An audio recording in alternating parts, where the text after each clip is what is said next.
We've been friends for a long time, haven't we, old buddy? There are places in America where things don't follow the rules, where the wilderness runs so deep and dark that civilization feels like a distant memory, where the line between myth and reality gets real damn blurry. Marcus Thompson didn't believe in any of that supernatural stuff. Past tense, didn't. Because what happened in the Wind River Range turned a skeptic into, well, you'll see. The smell hit Marcus first. That sweet rotten stench that makes your stomach turn and your instincts scream danger. He was checking his still when he found those tracks. 18 inches long, pressed deep into the Wyoming mud. 5 toes, just like a human foot, only 3 times the size. That's when Marcus knew his Moonshine operation had attracted something that wasn't supposed to exist. Now, I know what you're thinking. Bigfoot. Really? We're going there. Look, Marcus thought the same thing. Spent 8 years running corn liquor through a hidden still in some of the most remote wilderness in America. He dealt with grizzlies, mountain lions, brutal winters that dropped to 40 below, federal agents, rival moonshiners. Hell, he'd seen just about everything these mountains could throw at him. But this was different. And here's the thing about the wilderness that most people don't get. It's not just big. It's alive in ways that'll make you feel real small, real fast. The Wind River Range swallows people whole. Hikers vanish. Hunters go missing. Sometimes they're found, sometimes they aren't. And sometimes they come back talking about things that sound absolutely batshit crazy. Marcus was about to become one of those people. Before we dive in, do me a favor. If you're into stories about the unexplained, the mysterious stuff that happens when nobody's watching, hit that subscribe button. We dig deep into the weird corners of America every week, and trust me, this story, it's just the beginning. All right, now let's get into what really happened out there in the Wyoming wilderness. So here's the setup. Marcus Thompson wasn't exactly operating on the right side of the law. For the past 8 years, he'd been running one of the most successful moonshine operations in the Rockies. Not exactly legal, but in those parts, federal agents were honestly the least of your worries. The wilderness up there doesn't care about your permits or your plans. It just is. Vast and indifferent, and absolutely unforgiving. His still was hidden in what you'd call the perfect location. Natural spring water flowing year-round. Dense pine cover that masked smoke. A series of caves that provided shelter and storage. The nearest town was 37 miles of rough terrain away. No trails, no roads, just wilderness that most folks wouldn't dare navigate without a guide and a prayer. Marcus had found this spot 3 years earlier, and he'd been distilling there ever since. Good business, too. His corn liquor had a reputation for quality, and buyers in 3 counties knew his product was worth the premium price. He was careful, methodical. He understood that staying hidden meant staying free. Thing is, he wasn't as alone as he thought. The first sign something was different came in September of 2019. Marcus had left a batch of mash fermenting while he made a supply run to town. Takes about 5 days for a good ferment in those temperatures. Standard procedure. He'd done it 100 times before. When he came back, his camp looked wrong. Now, he couldn't put his finger on it at first. Everything was where he'd left it. His tent, his equipment, his supplies, all exactly in place. But it felt disturbed, like someone had been examining his setup without touching anything. You know that feeling when you come home and you just know someone's been in your space? Even though nothing's moved, nothing's missing, you can feel it in your gut. That's what hit Marcus when he stepped back into camp. Then he saw the prints around his fire pit. What the hell? He muttered, kneeling down to get a better look. Not bear tracks. Marcus had seen plenty of those. Hell, he'd had close encounters with grizzlies more times than he cared to count. He knew what their tracks looked like. These were different. Way different. Humanoid, but massive. The stride length was impossible for any person. Nearly 6 feet between steps. Whatever made them had walked straight through his camp, stopped at the still like it was examining the equipment, then continued into the forest. Marcus stood there for a long moment, just staring at those tracks. His mind was racing through possibilities. Hoax? Maybe some locals knew about his operation and were trying to scare him off.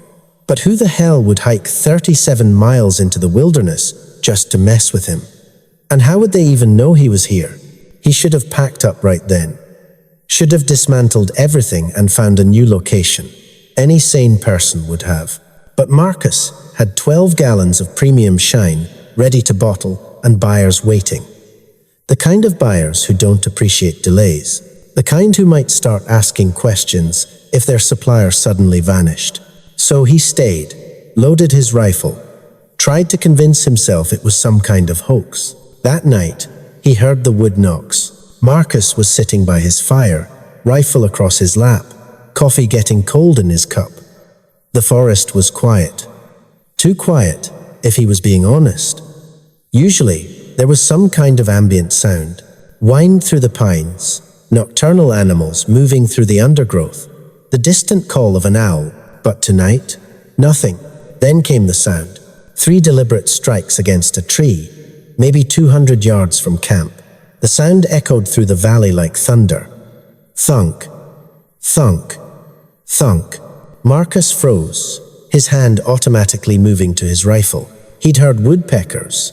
He'd heard branches falling. He'd heard all the normal forest sounds you'd expect in these mountains. This was different. This had intent behind it. This was communication. Jesus, he whispered. He didn't sleep that night, just sat there with his back against a boulder, rifle across his lap, watching the tree line.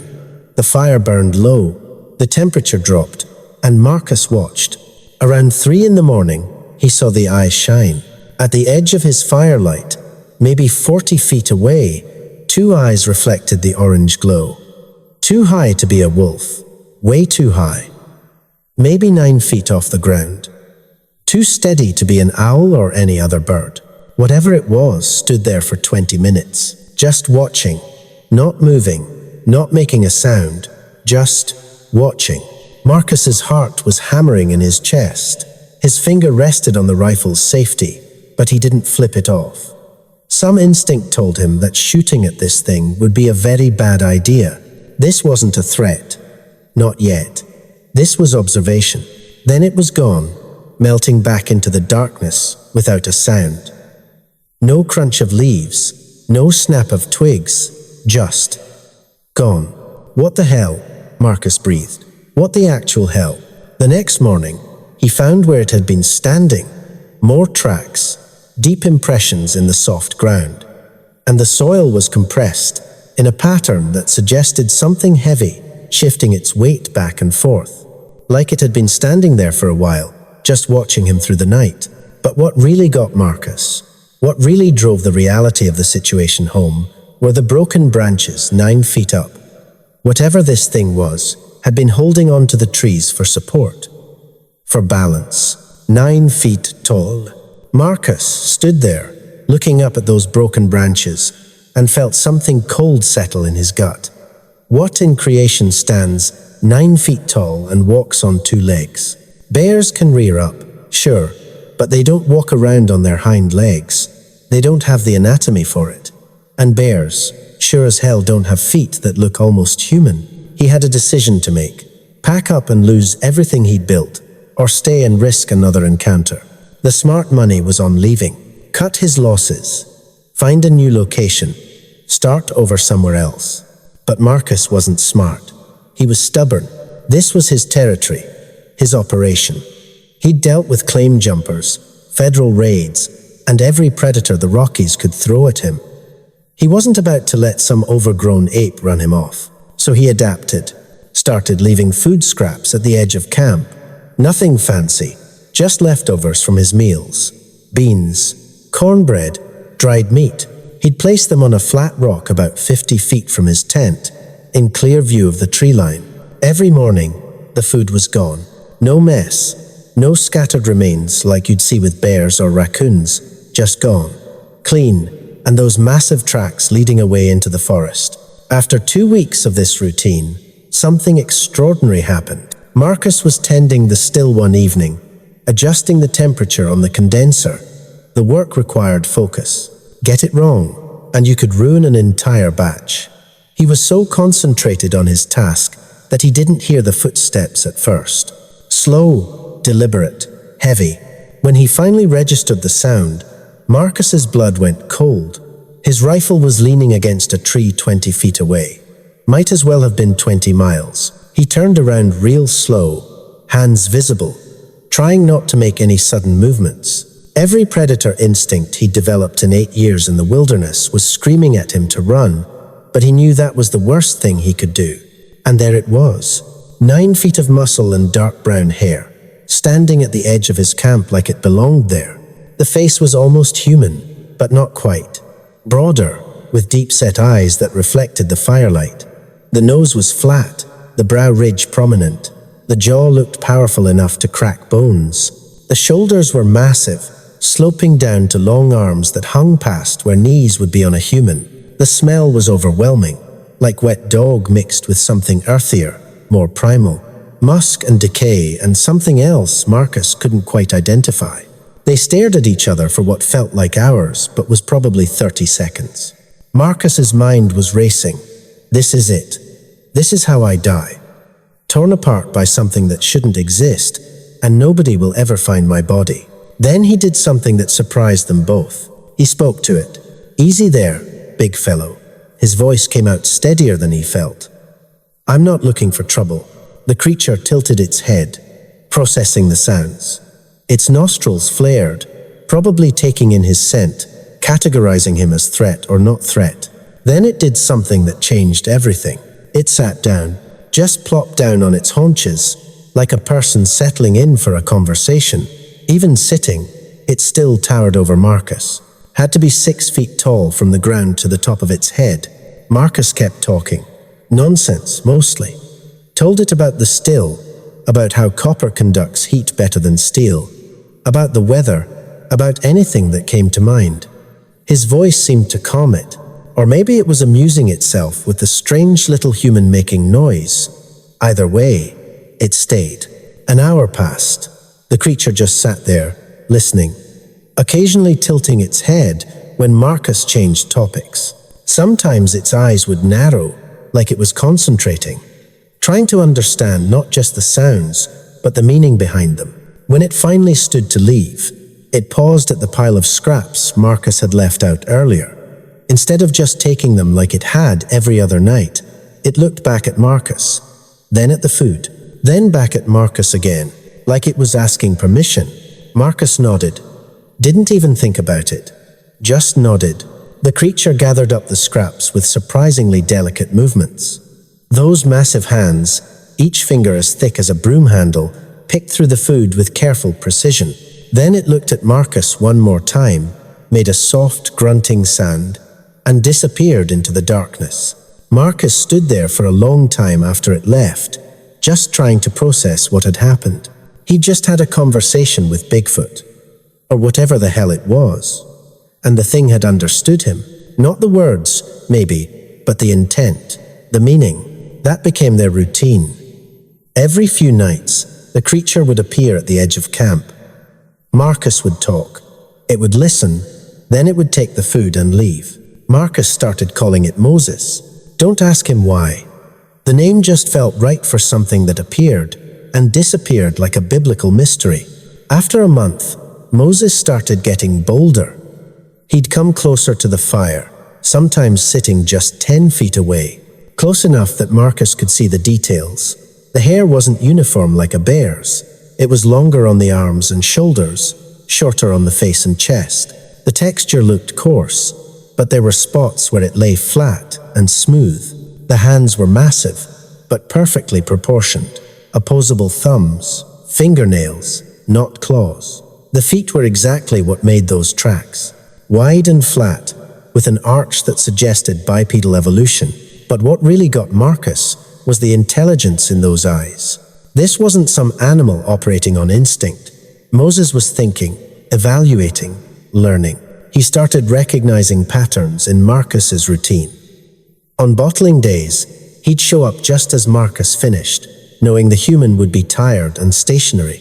On mash days, He'd keep his distance, understanding that the process required Marcus's full attention. Then came the night that proved just how smart Moses really was. Marcus was dead asleep when something woke him. Not a sound exactly, more like a presence. That primitive part of the brain that knows when you're being watched. He opened his eyes to find Moses standing over him, one massive hand held up in what looked like a stopping gesture. Before Marcus could react, Moses pointed toward the trail leading down from the ridge. That's when Marcus heard them. Voices. Still distant, but getting closer. Federal agents. Had to be. Nobody else would be hiking these trails at 2 a.m. Moses looked at Marcus, then at the still, then back at Marcus. The meaning was clear. He understood what would happen if they found the operation. Shit, Marcus whispered, scrambling out of his sleeping bag. He jumped up and started breaking down the critical parts of the still. The condenser, the copper coil. Anything that would immediately identify it as Moonshine equipment. His hands were shaking, but he forced himself to move quickly and efficiently. Moses watched for a moment. Then he did something that still gave Marcus chills when he thought about it. He started helping. Moses picked up 2 50-pound bags of corn mash, like they were pillows, and carried them into the cave. Then he came back for the fermenting barrels, moving with a speed that seemed impossible for something that size. They worked in complete silence, Moses following Marcus's lead, anticipating what needed to be moved next, understanding not just the urgency, but the why of it. In 15 minutes, they'd hidden every trace of the operation. Then Moses did something even more remarkable. He walked to the trail the agents would be coming from and started breaking branches, disturbing the ground, creating false paths that led away from Marcus's camp. He was laying down decoy trails, understanding not just that Marcus needed to hide, but how human trackers work. Marcus grabbed his camping gear and made the site look like a regular backpacker's camp. Moses vanished into the forest, but Marcus could feel him out there, watching, waiting. 20 minutes later, 3 ATF agents walked into his camp, flashlights blazing, hands on their weapons. Federal agents, one announced, like Marcus couldn't see the giant letters on his jacket. We're investigating reports of illegal distillery operations in this area. Marcus played the confused hiker, rubbed his eyes, squinted at their lights. What? What's going on? They searched the camp, found nothing but standard camping equipment and some beef jerky. One of them noticed the tracks Moses had left earlier. His whole demeanor changed. "You seen any bears around here?" he asked, though his voice suggested he knew damn well those weren't bear tracks. "No, sir," Marcus replied, "but something big came through yesterday. Didn't get a good look at it." The agents exchanged glances. Marcus saw something in their faces he didn't expect. Fear. These weren't local boys. They didn't know these mountains. But they knew enough to recognize that those tracks belonged to something they didn't want to meet in the dark. They left within the hour, making excuses about covering more ground before dawn. As their voices faded down the trail, Moses emerged from the forest. He walked straight to the cave and started bringing Marcus's equipment back out. Not randomly, placing everything exactly where it had been before. He'd memorized the entire layout of the operation. That's when Marcus realized this wasn't just some primitive creature living in the woods. Moses had complex reasoning abilities. He understood law enforcement, concealment, misdirection.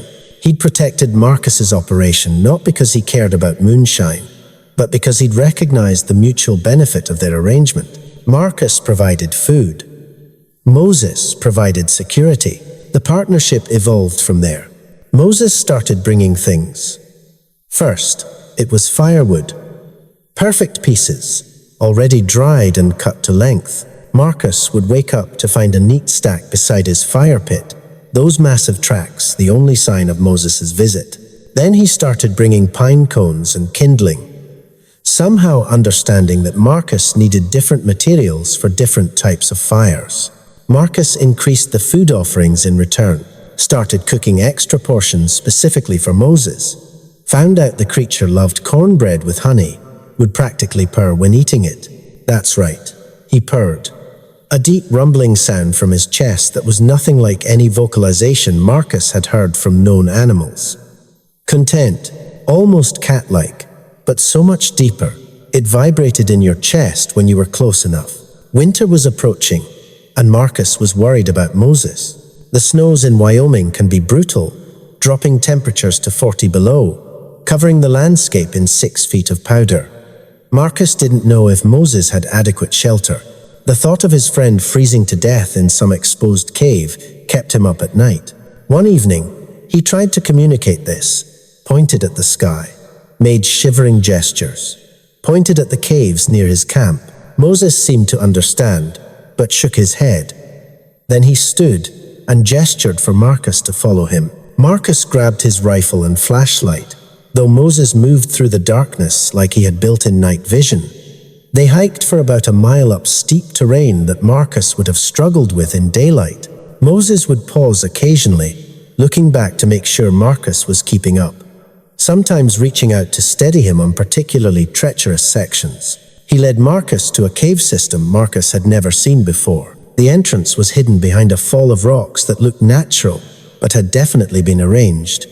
Deliberately, precisely. Inside, the cave was warm. Not just warmer than outside, genuinely warm. Moses had found a geothermal vent and built his shelter around it. The cave was organized, separate areas for sleeping, for eating, for what looked like tool storage. Yes, tools. Stones that had been shaped for specific purposes. Cutting edges, grinding surfaces, hammering implements, sticks fashioned into digging tools, their ends hardened in fire. Moses wasn't just intelligent. He was a tool user, a creator, a being with culture and practical knowledge. He showed Marcus around like a proud homeowner, demonstrating how he'd diverted water from an underground stream into a natural basin, how he'd arranged rocks to maximize the heat from the thermal vent, how he'd created a chimney effect to vent smoke when he made fires. There were bones in one corner, picked clean and sorted by size. Some were clearly from deer and elk, but others were from bears. Marcus recognized a grisly skull, the massive jaw still intimidating even in death. Moses was an apex predator who could take down a grizzly. But what struck Marcus most were the walls. They were covered in markings, not quite writing, but intentional patterns scraped into the rock. Some seemed representational, showing trees, mountains, animals. Others were more abstract, possibly counting systems or calendars. Lines grouped in sets of 5, scratch marks that might indicate seasons or years. Moses had been documenting his world. He led Marcus to one section and pointed at a marking, then at Marcus, then at the marking again. It was a crude but recognizable representation of Marcus's still, the shape of the condenser, the arrangement of the barrels, even a small figure that could only be Marcus himself. Moses had drawn the operation into his history. Marcus was part of his story now, just as Moses had become part of Marcus's. The walk back to camp was quiet, but it was a comfortable quiet. They'd crossed some invisible line from tolerance to trust. Moses didn't just accept Marcus's presence in his territory. He'd welcomed Marcus into his world, and Marcus had done the same without even realizing it. As winter set in, their routine adjusted. Moses visited less frequently, probably conserving energy during the cold months. But when he did come, he'd stay longer, sometimes sitting by Marcus's fire for hours. Marcus would talk about anything and everything. Told Moses about his ex-wife, Rebecca, about his kids, Tyler and Emma, who didn't speak to him anymore, about how a former mining engineer ended up running shine in the mountains. Moses would listen with intense focus, occasionally making soft vocalizations that seemed like responses, not words, but emotional reactions. A low rumble when Marcus talked about loss, a huffing sound that might have been amusement when Marcus told funny stories, a questioning grunt when Marcus mentioned dangers. Moses understood tone, context, emotional subtext. This wasn't just an animal responding to sound patterns. This was genuine comprehension. One particularly cold night in January, the temperature dropped to -30.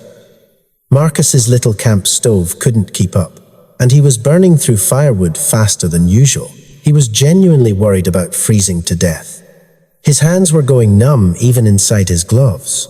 His sleeping bag wasn't rated for this kind of cold. Then Moses appeared with an armload of wood that would have required 3 trips for Marcus.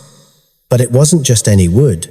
He'd brought fat wood, pine saturated with resin that burns hot and long. Exactly what Marcus needed.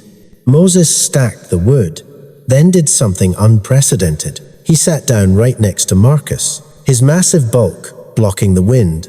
The heat radiating from his body was like sitting next to a furnace. They sat like that all night. Moses sheltering Marcus from the killing cold. Marcus feeding the fire that seemed to comfort them both. In the morning, when the temperature had risen to merely brutal instead of lethal, Moses stood to leave. But before he did, he placed his hand on Marcus's shoulder. The weight of it was staggering. Had to be 30 pounds of muscle and bone pressing down. But the touch was gentle. It was acknowledgement, gratitude maybe, or just connection. Then he was gone, leaving only tracks and the memory of warmth. February brought new challenges. A rival moonshiner named Travis Walker had been sniffing around the area, trying to locate Marcus's still. He'd been undercutting Marcus's prices in town, claiming he had a superior product. That Marcus's operation was about to be shut down. Marcus knew Travis was looking for his site, planning to either steal his equipment or rat him out to the feds. Travis had a reputation. He'd put 2 other moonshiners out of business through intimidation and sabotage. One of them ended up in the hospital with a broken jaw. Marcus told Moses about Travis during one of his visits. Described what he looked like. 6'2", shaved head, snake tattoo on his neck. What his truck sounded like. The diesel rattle of an old Ford. The danger he represented. Moses listened with unusual intensity, his eyes narrowing when Marcus explained how Travis had threatened other moonshiners in the past. Sometimes violently. 3 days later, Travis showed up at Marcus's camp while he was in the middle of a run. Marcus couldn't shut down the still without ruining the batch. Couldn't defend himself without abandoning expensive equipment. Travis had timed it perfectly. Probably been watching him for days. Well, Travis said, stepping into the clearing with a shotgun cradled in his arms. The famous Marcus Thompson. Nice setup you got here. Marcus kept working, trying to stay calm. This is private property, Travis. You're trespassing, Travis laughed. An ugly sound that echoed off the rocks. Ain't nobody's property out here, friend. Just wilderness and opportunity. I'm thinking you're gonna have an accident. Stills blow up all the time. Real tragedy when it happens. He was moving closer. The shotgun now pointed vaguely in Marcus's direction. That's when they heard it. A roar that shook snow from the trees. Not like a bear or a mountain lion. Deeper. More primal. With an undertone of rage that made every hair on Marcus's body stand up. Travis spun around, shotgun raised, just as Moses emerged from the forest. But this wasn't the gentle giant who shared Marcus's fire. This was a territorial predator defending its domain. Moses stood at full height, arms spread wide, displaying his massive frame. He had to be 9.5 feet tall, maybe 600 pounds of muscle and fury. The roar came again, so loud Marcus felt it in his bones. What the hell is that? Travis whispered, taking a step back. Moses advanced slowly, deliberately. His eyes locked on the intruder. Travis raised the shotgun, and Marcus thought for sure he was going to fire. But Moses was smart. He grabbed a pine tree as thick as Marcus's thigh and twisted. The crack of wood breaking was like a gunshot. The tree, 30 feet tall, came down between Moses and Travis. Travis dove backward to avoid being crushed. When Travis scrambled to his feet, Moses was standing on the fallen tree. Now eye level with the terrified moonshiner, despite being 20 feet away. The message was clear. Leave or become part of the forest floor. Travis ran, dropped his shotgun and ran like the devil was chasing him. They heard his truck engine start 10 minutes later, tires spinning in the snow as he fled. He never came back. Word got around that Marcus's operation was protected by something unnatural, and the other shiners gave him a wide berth after that. Moses stayed visible until they were sure Travis was gone, then approached Marcus slowly, his posture shifting from aggressive to concerned. He examined Marcus carefully, checking for injuries, sniffing for the scent of fear or harm. When he was satisfied Marcus was okay, he did something that broke Marcus's heart a little. He hugged him. It wasn't a human hug exactly, more like an enveloping where Moses wrapped his long arms around Marcus and pulled him against his chest. Marcus could hear his heartbeat, faster than expected. Probably from the adrenaline of confrontation, they stood like that for maybe 10 seconds before Moses released him and stepped back. Marcus tried to thank him, but how do you thank someone for saving your life without using words they can't understand? He just nodded and put his hand on Moses's arm. The hair was coarser than Marcus expected, but the skin underneath was warm and surprisingly soft. Moses placed his massive hand over Marcus's, engulfing it completely. They stood there in silent understanding. Spring came late that year, but when it did, Moses changed his behavior again.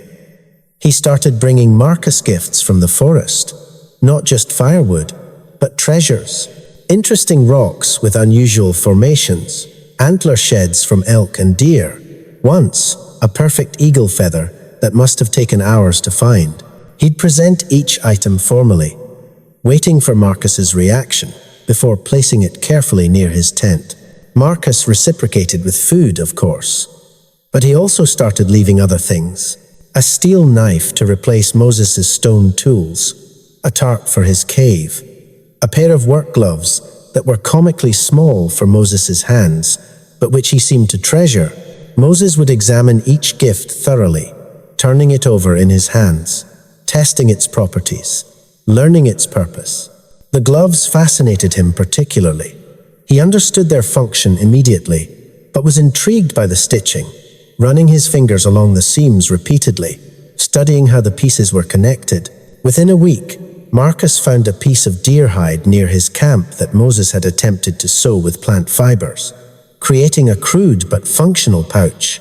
Moses wasn't just using tools, he was reverse engineering them, learning manufacturing techniques from observation. In May, Marcus had to make an extended supply run to town. Usually, he was gone for 2 days maximum, but this time he needed to meet with distributors in Denver. Meant he'd be away for at least a week. He tried to explain this to Moses using a combination of gestures and props. 7 rocks for 7 days, pointing at the trail, then at himself, then walking his fingers away and back. Moses seemed agitated by this news, pacing back and forth, making low, grumbling sounds that Marcus had learned meant distress or worry. Marcus left extra food, enough for 2 weeks, tried to reassure Moses he'd return. The trip took 9 days. Truck broke down outside Laramie. Had to wait for parts. The whole time Marcus worried about Moses. Had he thought Marcus abandoned him? Would he still trust him when he returned? When Marcus finally made it back to camp, the place was immaculate. The still had been cleaned, the copper polished to a shine. Firewood was stacked with military precision. The ground around his tent had been cleared of debris. Moses had been taking care of Marcus's space in his absence. Moses appeared that first night back, but his approach was different. Hesitant, almost shy. He sat farther away than usual, watching Marcus with what could only be described as hurt feelings. Marcus talked more that night than he had in months, explaining about the truck, the delay, showing Moses the new supplies he'd brought. Gradually, Moses moved closer. By midnight, they were back to their usual positions by the fire. Marcus had brought something special from town, a chocolate bar, the good stuff with almonds. When he handed it to Moses, the creature's eyes went wide. He sniffed it carefully, then took the smallest possible bite. The expression on his face was pure joy. Moses savored that chocolate bar for an hour, making it last. closing his eyes with each piece like he was memorizing the experience. That's when Marcus realized how lonely Moses's existence must be. Moses was the only one of his kind Marcus had ever seen sign of. No other tracks, no other vocalizations in response to Moses's calls. He was alone in these mountains, maybe alone in the world. Their friendship wasn't just convenience or mutual benefit. It was companionship for both of them. Two outsiders who'd found understanding in the most unlikely place. Summer brought its own challenges. More hikers in the wilderness, increased federal patrols, the constant worry of forest fires. Moses adapted to all of it with remarkable intelligence. He started ranging farther during his patrols, often bringing Marcus news of approaching humans long before they could stumble upon the operation. Moses's warning system was sophisticated. Different knocks for different threats. 2 knocks meant hikers in the area, but not approaching. 3 meant law enforcement. 1 long scraping sound meant immediate danger. He'd even developed a way to indicate direction and distance using combinations of sounds that Marcus learned to interpret like Morse code. One afternoon in July, Marcus heard the scraping sound followed by rapid knocks. He barely had time to cover the still before a Forest Service helicopter flew directly overhead. They were doing aerial surveillance, looking for illegal operations exactly like Marcus's. Without Moses's warning, they would have caught him red-handed. The helicopter circled twice, but saw nothing suspicious. Just a camper with a tarp over his gear. Completely normal for backcountry Wyoming. When it finally flew away, Moses emerged from the trees. He'd been watching the helicopter with intense focus. Marcus could see him processing this new information. Threats could come from above now, not just from the ground. Within days, Moses adjusted their security accordingly. He started checking the sky regularly, learned the sound of distant helicopters, even figured out their patrol patterns. Moses understood scheduling, recognized that the flights came at regular intervals, adjusted his visits to avoid them. But the most impressive display of his intelligence came during the Bennett fire that August. Lightning strikes started ablaze about 10 miles north of Marcus's position. Wind was pushing it south, straight toward his camp. Marcus was preparing to evacuate, trying to figure out how to move or hide the still, when Moses appeared in full daylight, something he never did. He was agitated, gesturing frantically toward the east, not south, where the fire was coming from. East, into terrain Marcus had never explored. Marcus tried to explain that he needed to go west, toward the road, toward civilization. But Moses was insistent, actually grabbing Marcus's arm and pulling him eastward. Marcus had to make a choice. Trust his own instincts and flee toward town, or follow Moses into unknown wilderness with a forest fire bearing down on them. The desperation in Moses's eyes made the decision. Marcus grabbed his essential gear and followed. Moses led him through a maze of canyons and ridges Marcus never knew existed. The route was treacherous but specific. Moses knew exactly where he was going. After 2 hours of hard hiking, Marcus understood why. Moses had led him to a massive granite formation with a deep overhang, surrounded by a natural firebreak of bare rock. No vegetation, no fuel for the flames. They sheltered there as the fire passed, the smoke thick enough to choke on, but the flames unable to reach their position. Moses had known about this safe zone, had calculated wind direction and fire speed, had understood that west led to roads that would be clogged with evacuees and emergency vehicles. He'd saved Marcus's life with planning and foresight that most humans couldn't have managed. They stayed in that shelter for 2 days while the fire burned itself out. Moses foraged for both of them, bringing water from a spring he knew about, finding edible plants Marcus would never have recognized. When it was finally safe to return, Marcus's camp was untouched. The fire had passed just a 1/4 mile to the north, stopped by a creek, and shift in wind direction that Moses had somehow anticipated. The trust between them after that was absolute. Moses had risked exposure to save Marcus, had shared survival knowledge that was clearly sacred to his existence, and Marcus had followed him without question into what looked like certain death. They were bonded now in a way that transcended species. Fall arrived with its usual glory in the Rockies. Aspen turned gold, the air crisp and sharp, the constant bugle of elk in rut echoing through the valleys. Moses's behavior shifted with the season. He became more active, ranging farther, staying out longer. Marcus wondered if this was mating season for his kind. If somewhere out there, another of Moses' species was responding to ancient biological imperatives. But Moses always returned, usually with gifts from his travels. Once he brought Marcus an obsidian arrowhead, perfectly crafted and obviously ancient. Another time, it was a chunk of turquoise the size of Marcus's fist. Moses was sharing his discoveries, the treasures he found in his wanderings, trusting Marcus with artifacts that might be sacred to his kind. Marcus started teaching Moses things in return. Simple stuff at first. How to tie knots, how to sharpen the knife Marcus had given him, how to read basic weather signs. Moses absorbed information like a sponge. Within days of showing him a bowline knot, Moses was creating complex hitches and lashings Marcus had never seen before. The knife became his prized possession. He fashioned a sheath from elk hide, wore it on a cord around his neck. He learned to maintain the edge, even figured out how to use Marcus's whetstone properly after watching just once. The transformation in Moses's tool use was remarkable. His crafts became more refined, more precise. He was entering his own Stone Age revolution, jumping technological steps that took humans millennia. October brought the first serious snow. And something else. Government scientists.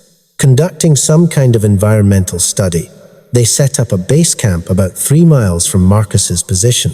Equipment he couldn't identify, purposes he could only guess at. Moses spotted them first, of course. His agitation was unlike anything Marcus had seen before. These weren't just threats to Marcus's operation. They were threats to Moses himself. The scientists had trail cameras, motion sensors, equipment that could detect and document his existence. Moses understood this instinctively, recognized technology that could end his secretive life. Marcus and Moses developed a plan together.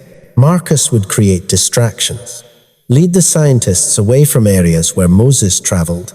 In return, Moses would help protect the still with even greater vigilance. It was risky for both of them, but necessary. The first part worked perfectly. Marcus would show up at their camp occasionally, playing the friendly local, offering moonshine and conversation. They were geology graduates, mostly, happy for the company, completely unaware of Marcus's real purpose. He learned their survey patterns, their equipment limitations, where they'd placed their sensors. Moses, meanwhile, became a ghost. He learned the positions of every camera, the range of every sensor. He'd move through their grid like smoke, never triggering a single device.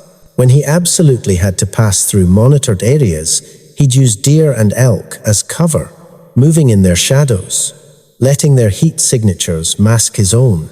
But technology wasn't their only problem. One of the scientists, a woman named Dr. Sarah Martinez, was sharper than the others. She'd found tracks, analyzed hair samples, noticed patterns in the wildlife behavior that suggested an apex predator the databases couldn't identify. She started asking questions, pushing boundaries, getting closer to the truth. One evening, she followed Marcus back toward his camp. Not obviously, but Marcus had learned to spot surveillance from Moses. She was good, professional even. But Moses was better. He led her on a wild chase without her ever knowing she was being redirected. Every time she'd get close to something significant, a convenient noise or movement would draw her attention elsewhere. After 3 hours of this, Dr. Martinez gave up, but not before making a comment that chilled Marcus. "There's something out here," she said when she returned to her camp. "Something intelligent, something that doesn't want to be found." The team packed up 2 weeks later, their study complete or abandoned. Marcus never found out which, but they left behind equipment. Cameras still functional, solar panels still charging batteries. Marcus and Moses spent a day carefully removing every device, destroying the memory cards, ensuring no evidence remained. That night, Moses did something new. He vocalized in what seemed like language, not human language, but structured sounds, with repetition and rhythm that suggested meaning, complex patterns that went beyond simple communication. He was trying to actually talk to Marcus, to communicate complex ideas that gestures couldn't convey. Marcus responded as best he could, mimicking the sounds, trying to find patterns. They spent hours in this crude conversation, and while Marcus never fully understood what Moses was trying to say, the effort itself was profound. Moses was attempting to bridge the gap between species with language, creating a pidgin that might, given time, become true communication. November was harsh that year. Early blizzards, temperatures that plummeted without warning. Marcus was running low on supplies, but couldn't risk a town run with the weather so unpredictable. Moses noticed Marcus's rationing, saw him eating less, conserving fuel. He started hunting for Marcus, not just bringing scraps or foraged plants. Actual fresh meat, a rabbit one day, a turkey the next, always cleaned and prepared, ready to cook. Moses had watched Marcus enough to know what parts he ate, what he discarded. His provisioning was thoughtful, calculated to Marcus's needs and preferences. But the most touching moment came during a whiteout that trapped Marcus in his tent for 3 days. The wind was so fierce it threatened to tear the shelter apart. Marcus was genuinely scared, running out of water, nearly out of food, the cold seeping through every layer he had. On the second night, Marcus heard digging outside. Moses was building a snow wall around his tent, creating a windbreak. He worked for hours in conditions that would have killed Marcus in minutes. When the wall was complete, the difference was immediate. The wind still howled, but Marcus's tent was stable, protected. Moses didn't leave. For 3 days, he stayed close, maintaining the wall, bringing Marcus snow to melt for water, even sharing his own body heat during the coldest hours. They weathered that storm together, and when it finally broke, when the sun came out, and the world was transformed into crystalline beauty, they emerged as something more than friends. They were family. December brought new challenges and revelations. A documentary crew had heard rumors about unusual wildlife in the Wind River Range. They arrived with high-tech equipment, thermal drones, a determination to find evidence of cryptids. This wasn't like the scientists who stumbled close to the truth. These people were actively hunting for Moses. The stress was visible in his behavior. He paced constantly, made agitated vocalizations, even struck trees in frustration. The safe territory he'd known for, who knows how long, was being invaded by people specifically looking for him. Every instinct must have screamed at him to flee, to find new territory far from human intrusion. But he stayed. He stayed because Marcus was there, because leaving meant abandoning their connection. That loyalty humbled Marcus. Here was a being who could vanish into the wilderness and never be found, choosing to remain in danger because of their friendship. They developed more sophisticated countermeasures. Marcus monitored the documentary crew's radio chatter with a scanner he'd brought from town. Moses learned to recognize the sound of drones, could spot them against the sky long before they could detect him. They created false trails, fake evidence that led nowhere, a disinformation campaign that would have made intelligence agencies proud. The breakthrough came when Moses found their base camp while they were out filming. He didn't disturb anything, didn't leave obvious signs of intrusion, but he memorized their equipment, their routines, their weaknesses. That night, he drew patterns in the dirt, showing Marcus their positions, their blind spots, where they'd be vulnerable to misdirection. Together, they orchestrated a series of false sightings that led the crew progressively farther from both Marcus's still and Moses's actual territory. Marcus would leave subtle signs, broken branches, disturbed ground that suggested movement in specific directions. Moses would create authentic-looking tracks that aged just right, appearing fresh enough to be exciting, but old enough to suggest the creature had moved on.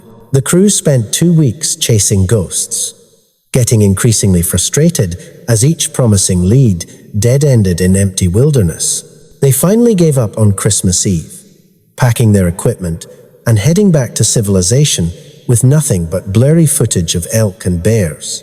That Christmas, Marcus cooked a real feast, used up most of his remaining supplies to make cornbread stuffing, venison stew, even a crude approximation of apple pie using dried fruit and honey. Moses arrived just as Marcus was plating everything, drawn by smells that must have traveled for miles. They ate together in companionable silence, Moses trying each dish with careful consideration. Marcus enjoying the simple pleasure of sharing a meal with a friend. When they finished, Marcus gave Moses his Christmas present, a military surplus blanket, thick wool that would last decades. Moses examined it with wonder, running his hands over the tight weave, testing its warmth. Then he left, returning an hour later with his gift for Marcus. It was a stone, but not just any stone. A geode cracked open to reveal purple crystals that sparkled in the firelight. Moses had carried it who knows how far, saved it for who knows how long, waiting for the right moment to share its beauty. Marcus held that geode in his hands and felt something break open inside him. Gratitude, love, connection to something beyond words.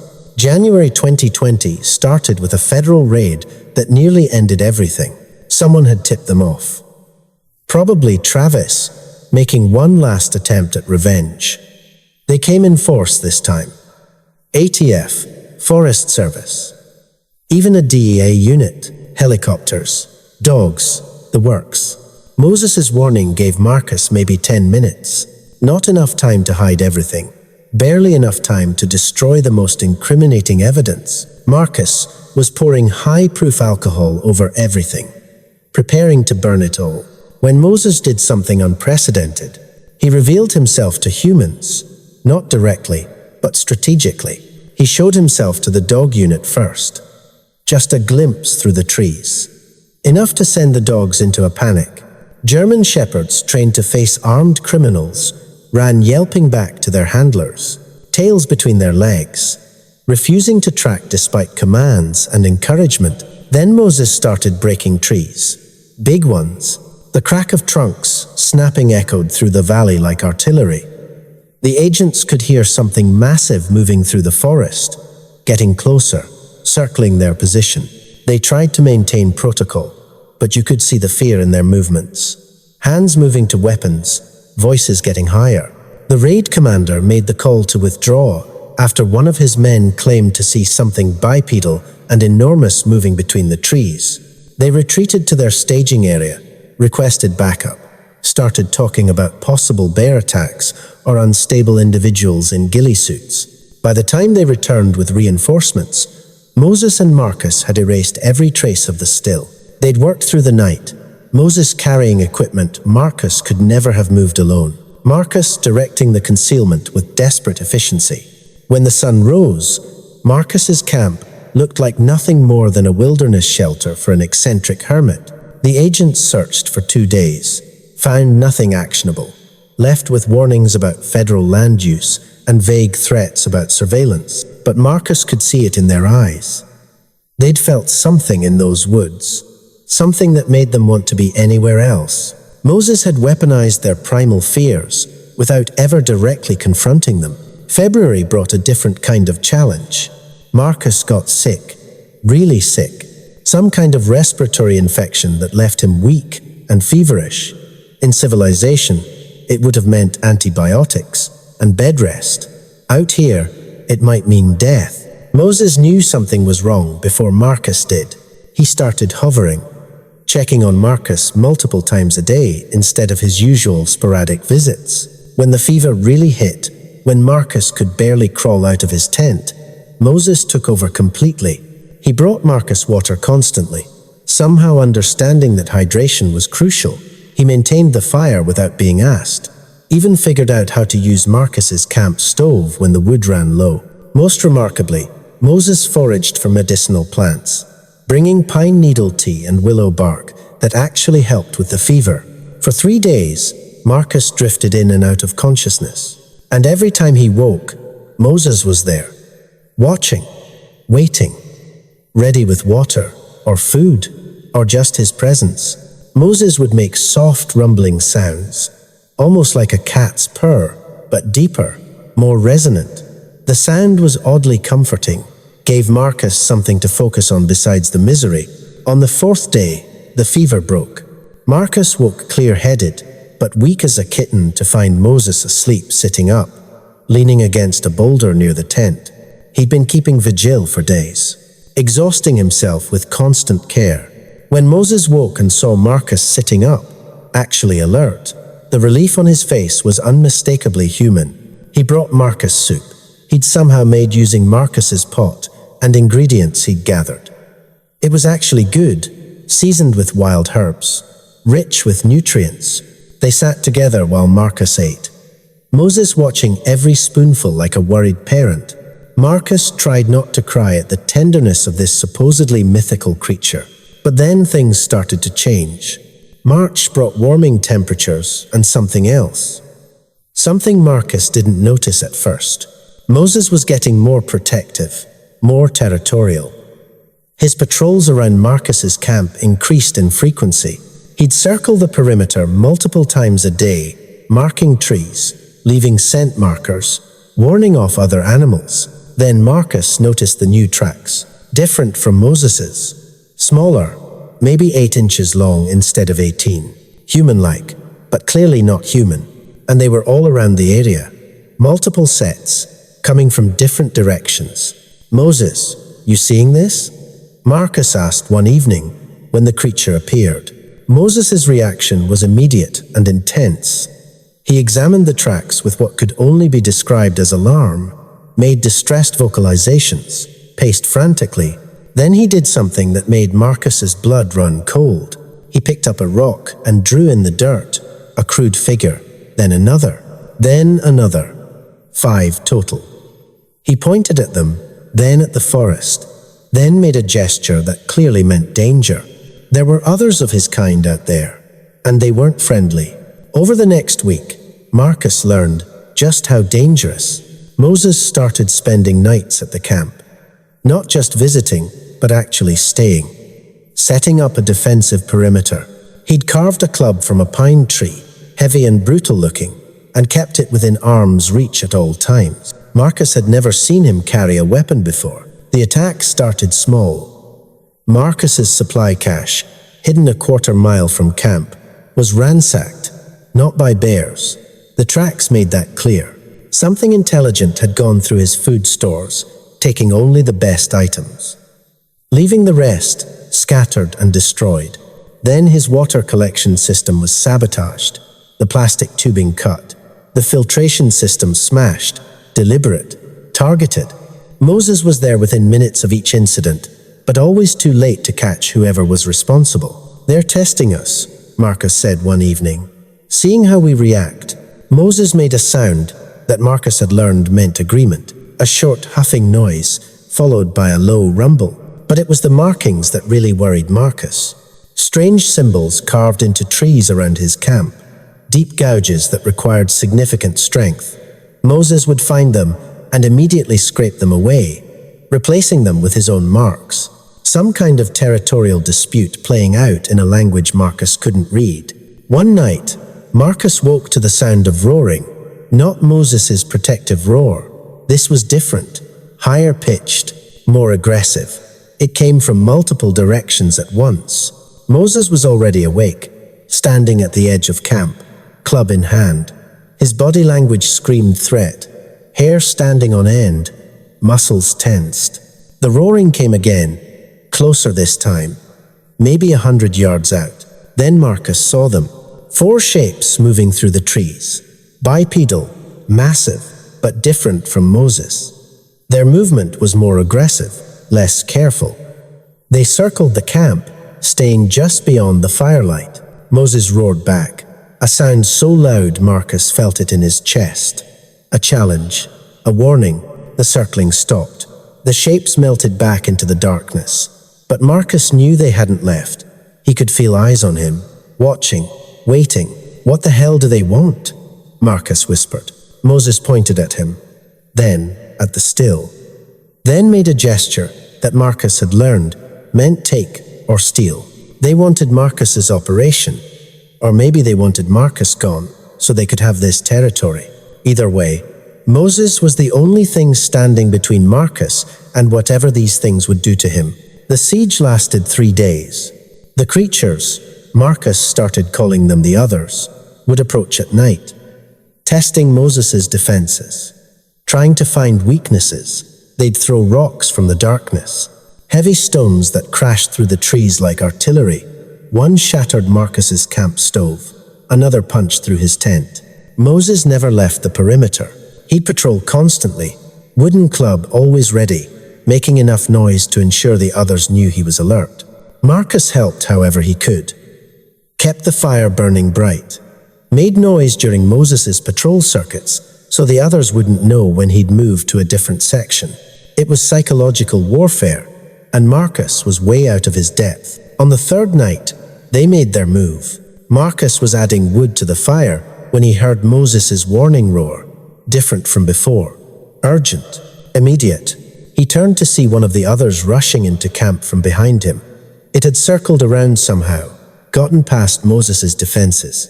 This one was huge, maybe 10 feet tall, gray-brown hair, scars across its face and chest. Its eyes were full of rage and hunger. Marcus dove for his rifle, but the other was faster. It kicked the weapon away, sending it spinning into the darkness. Then it grabbed Marcus by the jacket, lifting him off the ground like he weighed nothing. Marcus could smell its breath, rotten meat and decay. Its teeth were massive, yellowed, capable of crushing bone. Then Moses hit it like a freight train. 700 pounds of protective fury slammed into the other from the side. They went down in a tangle of limbs and roaring, rolling through the camp, crushing equipment, scattering the fire.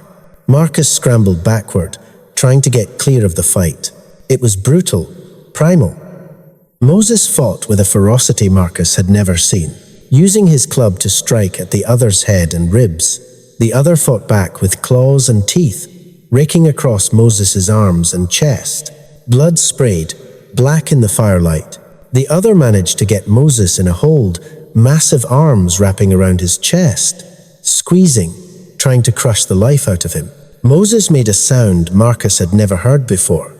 Pain. Real pain. Marcus didn't think, just acted. He grabbed a burning branch from the scattered fire and ran at the other, jamming the flames directly into its face. The creature shrieked and released Moses, staggering backward. Its hands went to its burned face. Moses didn't hesitate. He swung his club with everything he had. The impact made a sound like a bat hitting a watermelon. The other dropped, hard. It didn't move. Moses stood over the fallen creature, breathing hard, blood running down his arms. Then he turned to Marcus, and the look in his eyes was complex. Gratitude, respect, and something else. Recognition that their bond had just deepened in a way that couldn't be undone. Marcus had taken a side, made a choice, helped Moses kill one of his own kind. There was no going back now. The other 3, others appeared at the edge of camp. Marcus could see them more clearly now, 2 males and a female. All massive, all scarred from lives of violence. They stared at their fallen companion, then at Moses, then at Marcus. For a long moment, nobody moved. Then the female made a sound, low and mournful. The others joined in, a funeral dirge for the dead. Moses responded with his own vocalization. Not aggressive now, somber, respectful, even. Some kind of ritual Marcus didn't understand but could feel the weight of. The others backed away slowly, keeping their eyes on Moses and Marcus until they disappeared into the forest. They didn't come back that night. Moses collapsed by the fire, the adrenaline crash hitting him hard. Marcus got his first aid kit and started treating the wounds he could reach. Deep gashes across Moses's forearms, a nasty cut above his eye, bruises already forming across his ribs. Moses let Marcus clean and bandage the injuries without complaint. making soft sounds when the alcohol stung, but never pulling away. "You saved my life," Marcus said quietly. Again, Moses looked at him with those intelligent eyes, then placed his massive hand over Marcus's heart, a gesture Marcus had seen him make before. Connection, understanding. They'd crossed a line tonight, become something more than friends, more than allies. They were brothers now, in the most primal, fundamental sense of the word. The next morning, Marcus helped Moses move the dead other's body deep into the forest. It was heavy, had to weigh close to 800 pounds. Moses directed the placement, choosing a spot far from any trails or landmarks humans might find. Then Moses did something that broke Marcus's heart. He gathered stones and built a cairn over the body, spent hours carefully selecting each rock, placing them with deliberate precision, creating a monument. Even though this creature had tried to kill them, Moses honored it in death. When he finished, Moses sat by the cairn for a long time. Marcus sat with him, not talking, just being present. Finally, Moses stood and made a gesture toward Marcus's camp. Time to go. They walked back in silence, but it was a different kind of silence than before, heavier. Marcus had seen Moses killed tonight, had helped him do it. The illusion of Moses as some gentle forest creature was shattered forever. Moses was a protector, yes, but also a warrior, capable of savage violence when necessary. The question that haunted Marcus as they walked was simple. How many others had Moses killed over the years? How many territorial disputes had ended in blood and burial cairns? Back at camp, Marcus surveyed the damage. His tent was shredded, half his equipment smashed. The still was okay, miraculously, but everything else needed replacement or repair. Moses helped him salvage what they could. They worked together in the growing dawn light, neither acknowledging the elephant in the room. What happened now? The answer came 2 days later. Marcus was repairing his tent when he heard Moses' approach. But something was different. The footsteps were hesitant, uncertain. When Moses emerged from the trees, he wasn't alone. 3 others walked behind him, the same 3 from the fight. But their body language was different now. Submissive, non-threatening. Marcus's hand went to his rifle. Moses made a calming gesture. Wait. Watch. The female other stepped forward. She was smaller than the males, maybe 8.5 feet tall, with reddish-brown hair and intelligent eyes. She carried something in her hands. She approached slowly, stopped about 20 feet away, and placed her offering on the ground. A deer haunch, fresh, still warm. Then she backed away, eyes never leaving Marcus's. Moses made a sound, an explanation Marcus only partially understood, but the meaning was clear enough. The others were asking for peace, offering tribute, acknowledging Moses' dominance and, by extension, Marcus's place under Moses' protection. Marcus looked at Moses, who nodded. Marcus stepped forward, picked up the deer haunch, and nodded his thanks to the female. She made a soft, huffing sound. Relief, maybe. Then the 3 others backed away into the forest. Just like that, the war was over, but the implications were staggering. There were others. A whole population of Moses' kind living in these mountains. And Moses wasn't just a lone creature surviving in isolation. He was part of a social hierarchy, a structure with rules and territories and politics Marcus couldn't begin to understand. Over the following weeks, Marcus learned more about Moses' world than he'd discovered in the entire previous year. The others would visit occasionally, never entering Marcus's camp without permission, always bringing gifts, meat, interesting stones. Once, a massive bear hide that must have taken incredible effort to cure. Moses would meet with them at the edge of the clearing. They'd communicate in their complex vocalizations, sometimes standing, sometimes sitting, always with formal, ritualized gestures. Marcus was witnessing something anthropologists would kill to see. A completely unknown species with language, culture, social structures, living right under humanity's nose. And Moses had made Marcus part of it, introduced him to his people, vouched for him in ways that Marcus was only beginning to understand. The female, Marcus started calling her Ruby because of her reddish hair, became a regular visitor. She was curious about Marcus in a way the males weren't. Would watch him work on the still with fascination, examining the equipment, trying to understand the process. Moses seemed to encourage this, would explain things to her in their language, gesturing at the copper coils, the fire, the collection barrels. Ruby learned fast. Within a month, she was helping Marcus gather firewood, and not just any firewood. She'd select pieces based on moisture content and burn rate. She understood efficiency in a way that suggested her people had been using fire for generations. One evening, Ruby brought her own offering, not food this time, a crude vessel she'd made from hollowed wood, sealed with pine resin, perfectly watertight. She presented it to Marcus formally, then pointed at his water collection system. A gift, a tool, made specifically for him. Marcus accepted it with genuine gratitude. Ruby's face split into something that might have been a smile.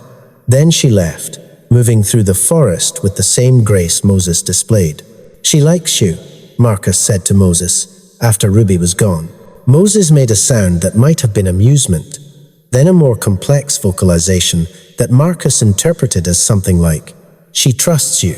That's different from like, fair enough." Summer moved into fall.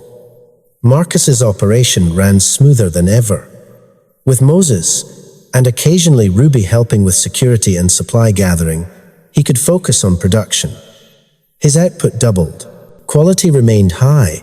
The buyers were happy. But Marcus was getting uncomfortable, not with Moses or Ruby, with the situation. He was making money from Moonshine, while his best friends in the world were living in caves and hunting for survival. It felt wrong, exploitative, even though Moses would have laughed at the suggestion if he could understand it. Marcus started leaving more than food, warm clothes that Moses immediately gave to the smaller others who needed them more, tarps and rope that Ruby used to improve her shelter, a really good steel cooking pot that became a prized possession among Moses's group. But it wasn't enough. Marcus wanted to do more, needed to do more. The idea came to him in October. He was in town, meeting with distributors, when he saw a news report about conservation efforts in the Wind River Range. The Forest Service was buying up land from private owners, creating protected wilderness zones. Protected zones where development was prohibited, where humans would be restricted to designated trails, where creatures like Moses and his people could live without fear of discovery.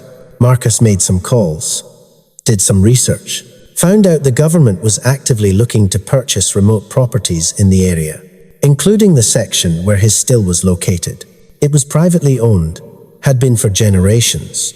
The current owner was an elderly woman in Cheyenne who'd inherited it from her father and never once visited. Marcus called her, made an offer, not to buy, but to broker a deal with the Forest Service on her behalf. He had connections now, people in town who owed him favors. He could make this happen. It took 3 months of negotiation.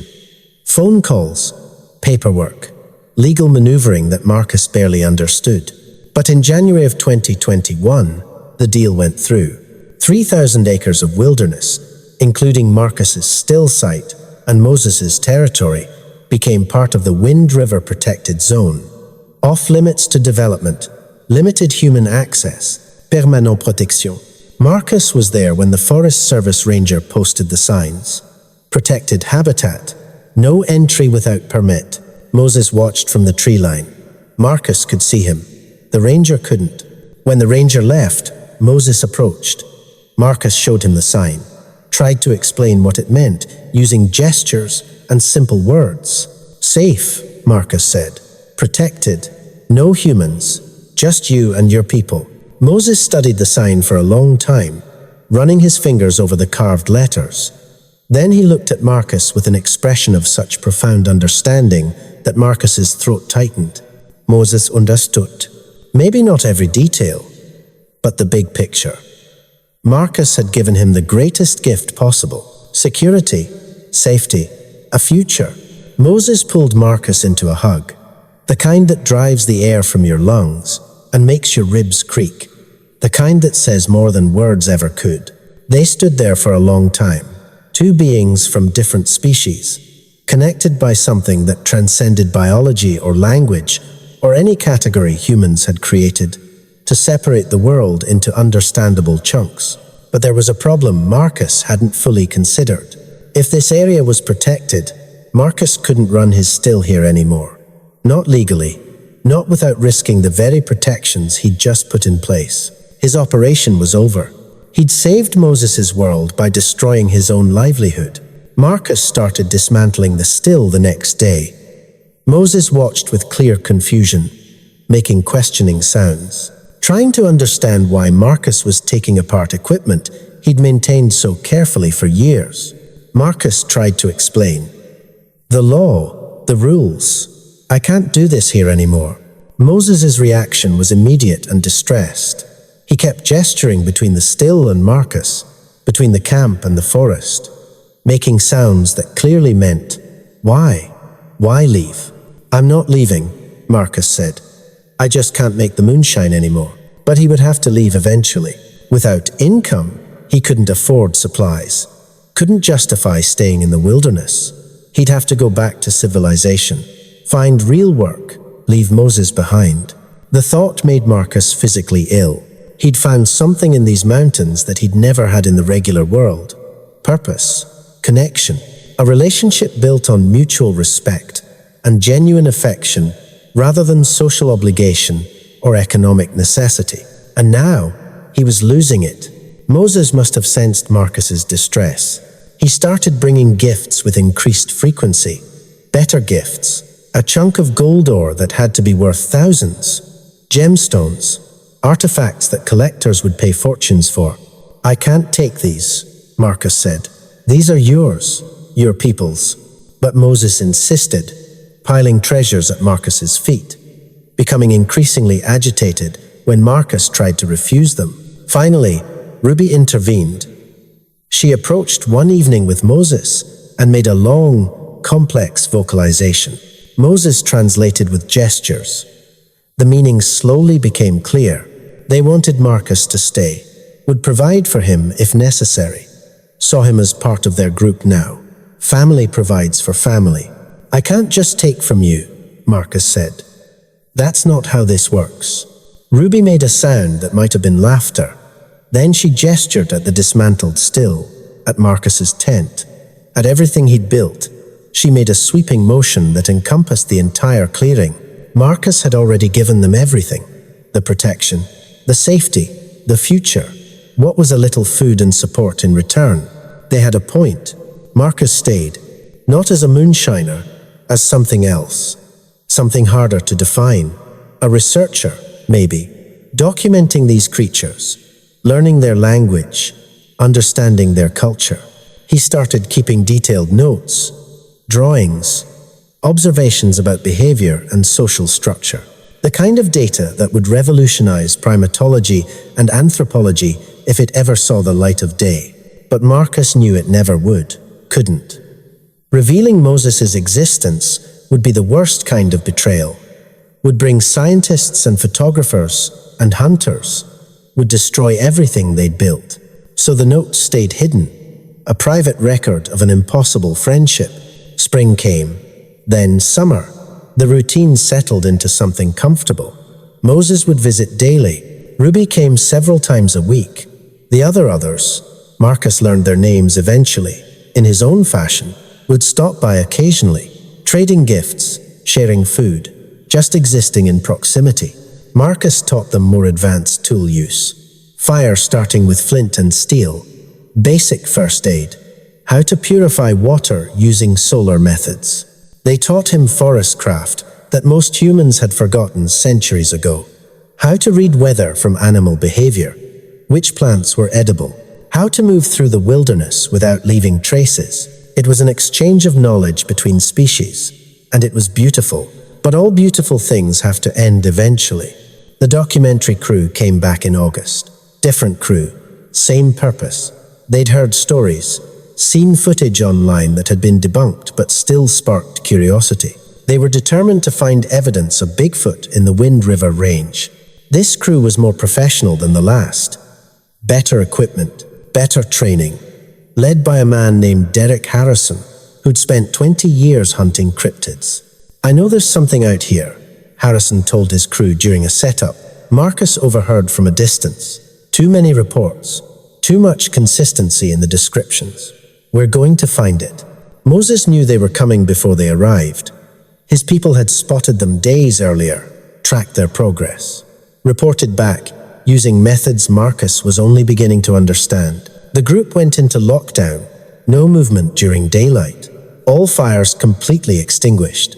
Even the natural paths they used regularly were avoided. But Harrison was smart. He'd set up motion-triggered cameras with night vision, thermal imaging drones, audio recording equipment, sensitive enough to pick up heartbeats from 100 yards away. And he'd positioned everything based on sighting reports that were eerily accurate. Someone had talked, given up locations, maybe not deliberately, maybe just mentioned seeing something strange in a casual conversation that Harrison had mined for intelligence. Either way, he was close. Too close. Marcus found one of the cameras 3 days into their operation, hidden in a tree, perfectly camouflaged. If Moses hadn't shown him exactly where to look, he never would have spotted it. They needed a plan. Something more sophisticated than false trails and misdirection. The answer came from an unlikely source.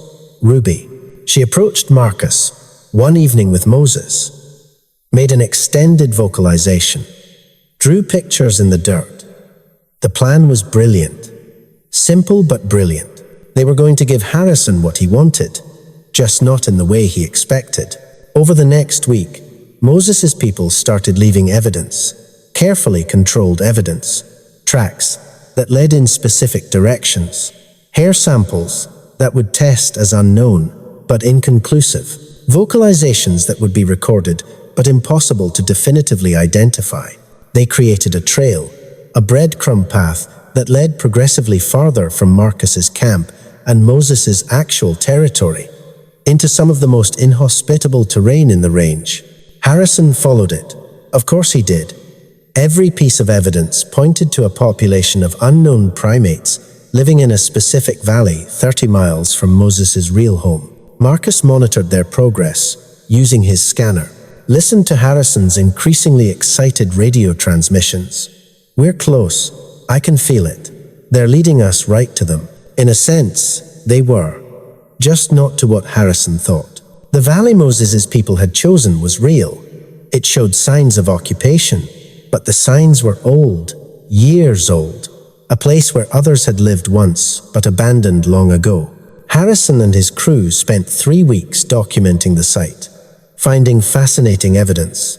Old tools, ancient fire pits, middens full of bones that would drive scientists crazy trying to explain, but no actual creatures, no living proof. Finally, frustrated and running out of time and money, Harrison packed up. He had evidence, sure, but not the definitive proof he'd been hoping for.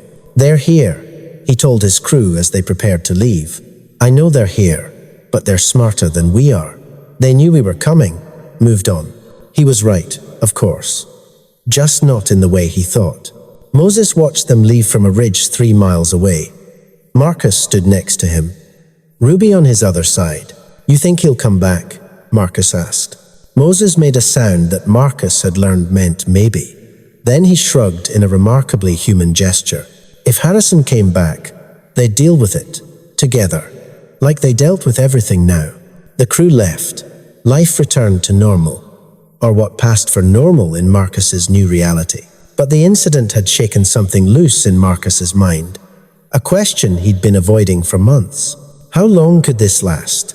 He was pushing 50, in decent shape, but not getting any younger. How many more years could he survive in the wilderness? And what happened to Moses and his people when Marcus was gone? The thought haunted him through September and into October. Moses must have sensed the change in Marcus's mood. He started staying closer, visiting more frequently, bringing gifts with increased urgency. Like he was trying to convince Marcus of something. Finally, one evening in late October, Marcus decided to address it. "Moses," he said, They were sitting by the fire, just the two of them. "I need to talk to you about the future." Moses tilted his head, listening. "I'm not going to be around forever. I'm getting old. And when I'm gone, you and your people need to be even more careful. Humans are going to keep looking for you. They're never going to stop." Moses made a low, mournful sound, understanding the words more through emotion than meaning. "But I've been thinking, there are people, researchers, scientists who would protect you if they knew you existed. Good people who could make sure you're safe even after I'm gone." Moses' reaction was immediate and negative, a sharp bark that meant danger. He started pacing, agitated. "I know," Marcus said. "I know you don't trust them, and I get it, but..." Moses cut him off with a vocalization so intense, Marcus stopped talking. Then Moses did something he'd never done before. He drew in the dirt. Not simple pictures. A story, a sequence of events. Others like him, many others. Then humans coming, with weapons, with nets. The others scattered, killed, captured. Moses running, alone. The only survivor. "Jesus," Marcus whispered. "You've seen this before. Your people have been hunted." Moses made a sound that confirmed it. Then he drew another picture. Him and Marcus, together, safe. No other humans. The message was clear. Moses trusted Marcus. Only Marcus. Bringing in others, even with good intentions, would end in tragedy. Marcus sat back. His plan to ensure Moses' protection after his death crumbled into dust. There was no safety in revelation, only danger. "Okay," Marcus said quietly. "No scientists, no researchers, just us." Moses' relief was palpable. He sat down next to Marcus, closer than usual. They sat in silence for a long time. Finally, Moses reached out and touched Marcus's face. Gentle, tender, a gesture that said everything words couldn't. "I trust you. I care about you. You are my family." Marcus felt tears on his face and didn't bother wiping them away. "You're my family too," he said. "For whatever time we have left." Winter came hard that year. The worst Marcus had experienced in his decade in the mountains. Temperatures dropped to -40 regularly. Snow accumulated to 8 feet in places. Game became scarce as animals holed up or migrated to lower elevations. But Marcus never went hungry, never went cold. Moses and his people provided. They'd saved food specifically for him. Dried meat, stored nuts and roots. Even some of the honey Marcus had introduced them to, carefully harvested and preserved. And they shared body heat during the worst storms. Moses or Ruby or one of the others would sit with Marcus through the killing cold, making sure he survived to see another dawn. In February, Marcus got sick again. Worse than before. The respiratory infection came back with a vengeance. Pneumonia, probably. In civilization, he'd have been hospitalized. Here, he was dying. Moses moved into Marcus's tent, stayed with him constantly, forced him to drink water even when he was too weak to hold the cup, kept him warm when the fever made him shake, brought medicines Marcus didn't recognize but that somehow helped. For 2 weeks, Marcus floated on the edge of death, delirious with fever, barely aware of his surroundings. But Moses never left, never gave up, nursed him with a dedication that went beyond friendship, beyond anything Marcus had ever experienced. When Marcus finally came back to himself, weak but clear-headed, the first thing he saw was Moses' face, exhausted, worried, but relieved beyond measure. "You saved me," Marcus croaked. Again, Moses made a soft sound, then placed his hand over Marcus's heart. The gesture Marcus knew so well. Connection, family. They stayed like that for a long time. Marcus too weak to move, Moses too relieved to care. Spring came eventually. As it always does, Marcus recovered slowly, his strength returning day by day. By April, he was back to his normal routines, or close enough, but something had changed. He was tired, bone-deep tired, the kind that doesn't fade with rest. Moses noticed, started taking over more of Marcus's tasks. gathering water, processing food, maintaining the camp. "I can do it," Marcus would protest. Moses would just look at him, that intelligent gaze that saw through all Marcus's bullshit. Then he'd continue working. One evening in May, Ruby approached with Moses. She carried something Marcus had never seen before, a woven mat made from plant fibers. Complex, beautiful, soft. She placed it in Marcus's tent, gestured for him to lie down. When he did, he understood. The mat was a mattress, or the closest thing to it their people could create. Cushioned, comfortable, made specifically to ease the pain Marcus tried to hide, but that Moses had obviously noticed.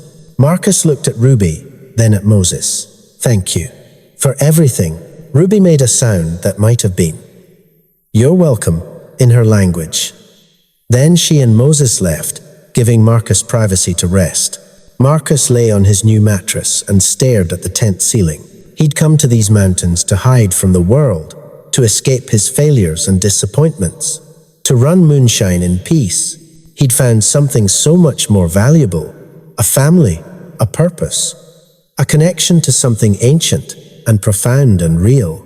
And now, as his body started failing him in ways he couldn't ignore, Marcus had one final gift to give. He started writing everything down, not observations, not research notes, a story, his and Moses's. Everything that had happened, every detail he could remember, the friendship, the trust, the love between species that shouldn't have been possible but was more real than anything he'd known before. He wrote on paper, in careful detail, then sealed it in waterproof containers and hid them in places only he knew about, not to reveal Moses's existence, but to preserve it, so that someday, long after Moses and his people were gone, humans might understand what they'd missed, what they'd lost by being too blind or too aggressive or too sure of their own superiority to recognize intelligence in a different form. Marcus finished the account in September. Months of writing, of remembering, of trying to capture in words what living with Moses had meant. When he was done, he felt lighter somehow, like he'd completed something important, left a legacy that mattered. Moses found him by the fire that evening, sat down with his usual grace. "I wrote our story," Marcus said, "our friendship. I hid it where it'll be safe, where maybe someday someone will find it and understand." Moses tilted his head, curious but not alarmed. "I'm not trying to expose you," Marcus continued. "I'm trying to preserve this. What we had, what we built. So it's not forgotten." Moses looked at Marcus for a long moment. Then he reached out and took Marcus's hand, that massive hand that could crush stone, but was so gentle when it mattered. They sat like that as the sun set. Two friends, two brothers, connected by something that transcended words or species or any category humans had invented to organize their understanding of the world. And Marcus knew, with absolute certainty, that whatever time he had left would be spent right here, in this wilderness, with this family. Living proof that intelligence and emotion and love weren't uniquely human traits. They were universal, transcendent, the things that made life worth living, regardless of what form that life took. As darkness fell, Marcus looked at Moses and smiled. "Thank you," he said, "for everything. For being my friend when I had no one else. For showing me what really matters." Moses made a sound, low and rumbling, content. Then he pulled Marcus close, sheltering him from the cooling air, providing warmth and comfort and connection. And Marcus Thompson, former Moonshiner, current guardian of the world's greatest secret, closed his eyes and felt something he hadn't felt in years. Peace. The years that followed blurred together in a way that happens when life finds its rhythm. Marcus stayed in the Wind River Range, growing older, moving slower, but never alone. Moses and his people adapted to Marcus's declining strength. They took over more tasks, provided more support, made sure he wanted for nothing. Ruby became especially attentive. She'd check on Marcus daily, bring him food he could eat easily, sit with him when the arthritis in his joints made movement painful. The others, their names Marcus had given them. Goliath for the largest male, Shadow for the one who moved so quietly, and Willow for the younger female, all contributed in their own ways. They'd created a genuine community, a mixed species family that shouldn't have worked but did. Marcus taught them everything he could. Advanced tool use, agriculture concepts they adapted to their own needs. Even some basic written language, though they couldn't reproduce the sounds of English. They taught him their true names, complex vocalizations he could barely reproduce, showed him places in the mountains he'd never have found alone, shared knowledge that went back generations, centuries, maybe. One winter evening, when Marcus was 62, Moses brought all the others to Marcus's camp. They sat in a circle around the fire, formal, ritualistic. Moses vocalized for several minutes.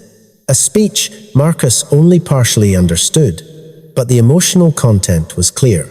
Gratitude, honor, farewell, because they all knew Marcus was dying. The respiratory issues kept coming back, each time worse than before. His body was giving out, worn down by years of harsh living and age he couldn't fight forever. "It's okay," Marcus said. "I'm not afraid. I've had more than I ever deserved, more than I ever hoped for." Moses made a mournful sound. Ruby was crying, tears running down her face in a display of emotion that was heartbreakingly human. "Take care of each other," Marcus continued. "Stay hidden, stay safe. Don't let anyone find you until the world is ready, if it ever is." One by one, the others approached, touched Marcus's hand or face, made soft sounds of goodbye. Even Goliath, usually so stoic, showed emotion as he placed his massive hand on Marcus's shoulder. When they'd all said goodbye, they left, all except Moses. He stayed, like he'd always stayed, loyal to the end.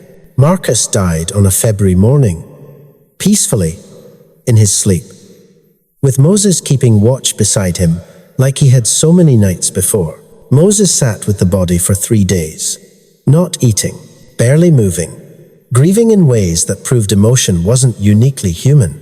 Then he prepared Marcus for burial, wrapped him in the military blanket Marcus had given him years before, carried him to a special place, a meadow with a view of the mountains Marcus had loved. Moses built a cairn, like he'd built over the other he'd killed, but this one was larger, more elaborate, decorated with things Marcus had treasured.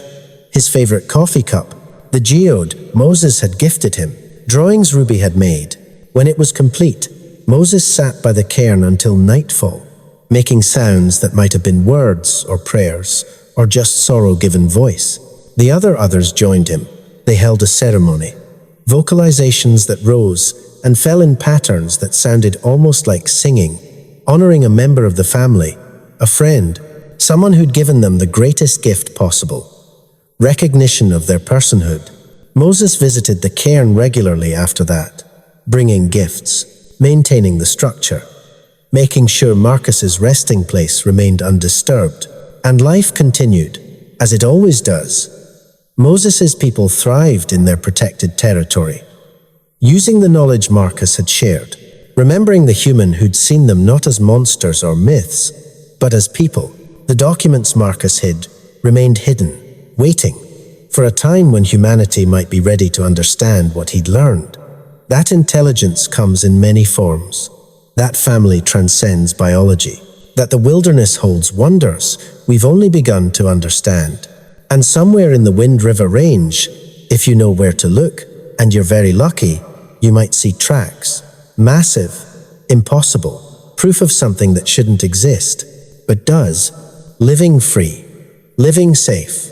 Thanks to a moonshiner named Marcus Thompson, who learned the most important lesson of all, that the measure of intelligence isn't technology or language or any of the markers humans use to define themselves. It's the capacity for connection, for love, for seeing another being, regardless of their form, and recognizing something familiar in their eyes, something that says, "I understand you, I see you, I care about you."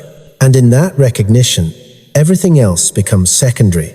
Species, appearance, all the superficial differences that usually divide us. Because in the end, we're all just creatures trying to survive in a harsh world, and we all deserve compassion, understanding, a chance to exist on our own terms. Marcus Thompson understood that. Moses understood that. And together, they proved it was possible. The story of the Moonshiner and the myth, the human and the legend.